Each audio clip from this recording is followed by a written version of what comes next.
1521, the explorer Ferdinand Magellan was blown ashore on a chain of 7,000 Pacific islands. He called them the Philippines, to please his king, Philip of Spain. At that time, the islands were home to a vast array of different tribal people. They had led their lives in peace, farming the lowlands and fishing the coral shores. But their ways commanded little respect from the expanding foreign empire. The people's ancestral lands were taken from them and forged into vast estates, and in becoming Filipinos, they came to labor in feudal servitude. Then, as now, the people grew tobacco, pineapples, and sugar, or tried to find their fortunes in the city. Among those who resisted were the Kalinga of the Cordillera Mountains. Adorned with tattoos as a record of their head-hunting prowess, the Kalingas fought subordination. "They are brave, treacherous, and ferocious, and make war to the death," wrote a Spanish officer after attempting to conquer their mountain fortress. Since time immemorial, the Kalingas had defended their ancestral lands. Although their villages lay often within sight of one another, the Mengel, warriors, read to the calls of the Ichau bird to decide whether the sing-song omens predicted success in tribal war.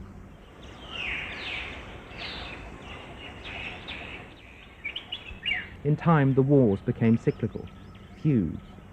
For avenging death was more than a matter of honor. It appeased the spirits of the dead. Failure to perform this, and a host of other ethereal duties, was, and still is, dangerous. Dissatisfied spirits could damage roads, pathways, and terraces. They can make life a misery, or even cause a death within a family, leaving another soul to be sung to its resting place in the Kalinga's grand surroundings.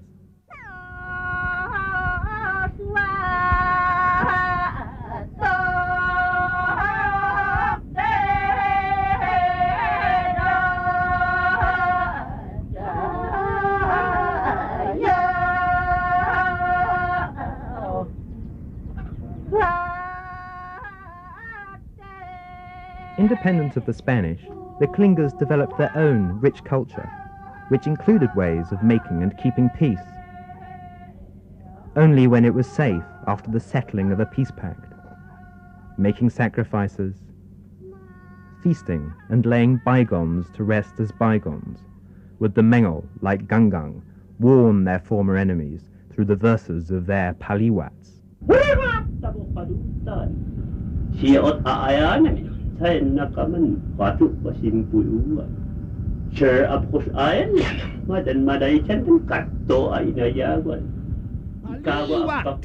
In Fayutan, I am Gangang from Nasal Blue Town, and I declare that I am the bravest man, for I have killed someone and eaten his liver for Palutan.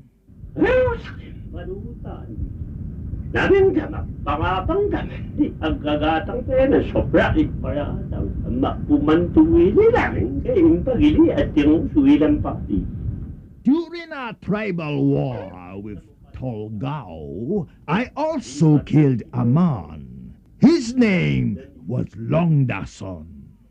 On our way home near Madukayan, I met a beautiful young woman.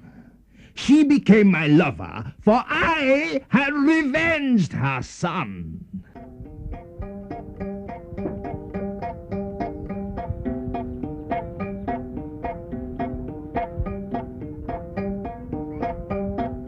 Kalinga villages act like independent nations.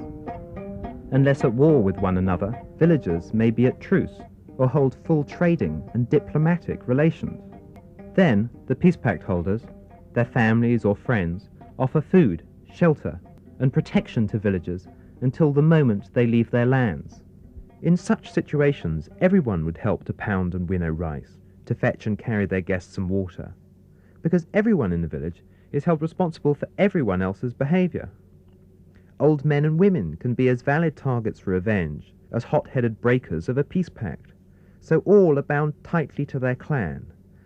Leaders are those who speak authoritatively, those who know the customs and command the respect of others, but they have no right to force another person to do as they want. Kalinga agreements, negotiated by armed, large-scale delegations, are unanimous and collective. Long, long ago, the people realized that the only solutions that stick are those with which everyone agrees. By contrast, Western democracy gives the majority the power to impose their will on minorities. The Kalingas and other Filipino minorities have discovered this to their cost. Their ancestral land, the dust of their forefathers, has long been viewed as a wilderness, to be exploited for the benefit of a distant, unknown majority. Marcos planned to build 4 dams along the Chico River to submerge Bugnay. The Kalingas, their history, their culture and religion, were to be sacrificed in the name of national progress. They weren't going to accept this passively. Facing a common threat, the Kalingas overcame their differences and were united by words such as these, spoken to an official who asked for proof that the people owned their ancestral land.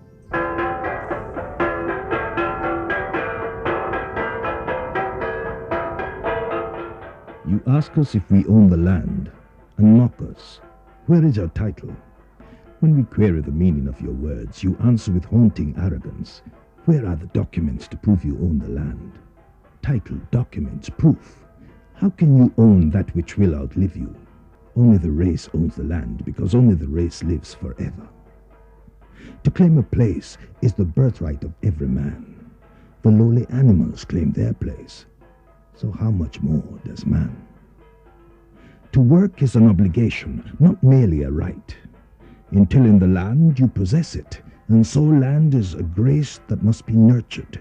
Land is sacred, land is beloved. From its womb springs our Kalinga life. If the life of a race is threatened, the whole nation will fight to defend the motherland. Your plan means our sure death. To clarify the meaning of our position, we will fight. We would die, but our death would be an honorable one. It will be a long and protracted struggle, but in the end the people will prevail, as our ancestors did against the Spanish, the Americans, and the Japanese.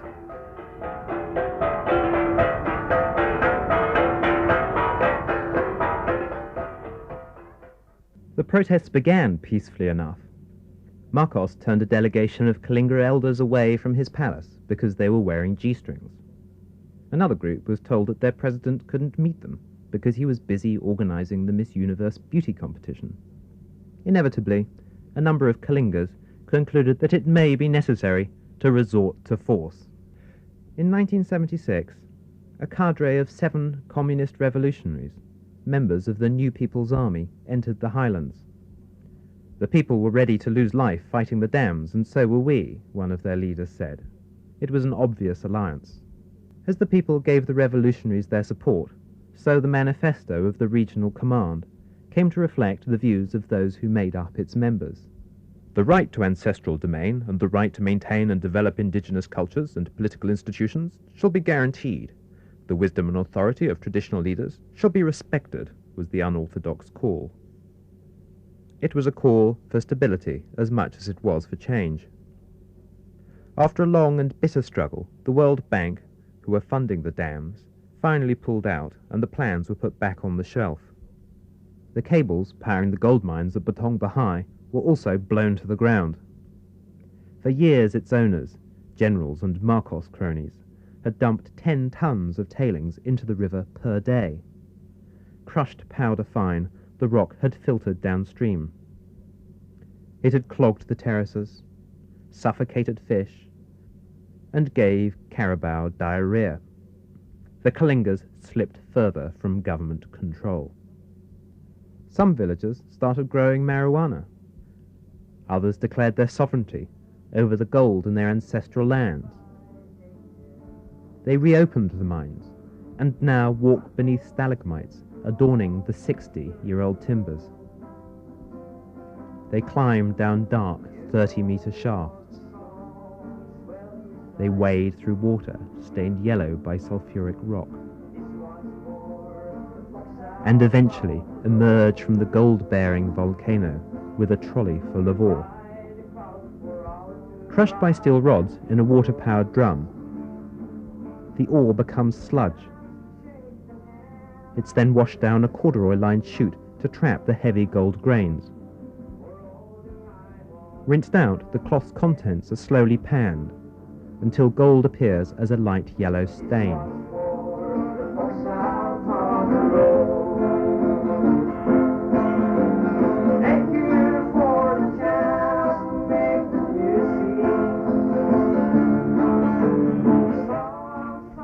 The irony is that these are teetotaling, God-fearing, and country music-loving communists.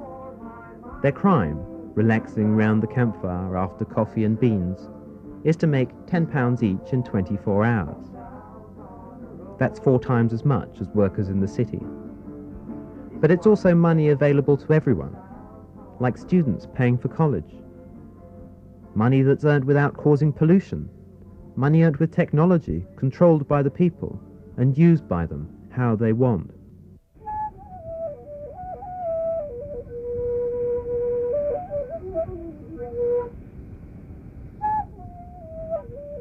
The lessons of Kalinga aren't straightforward, and they aren't simple.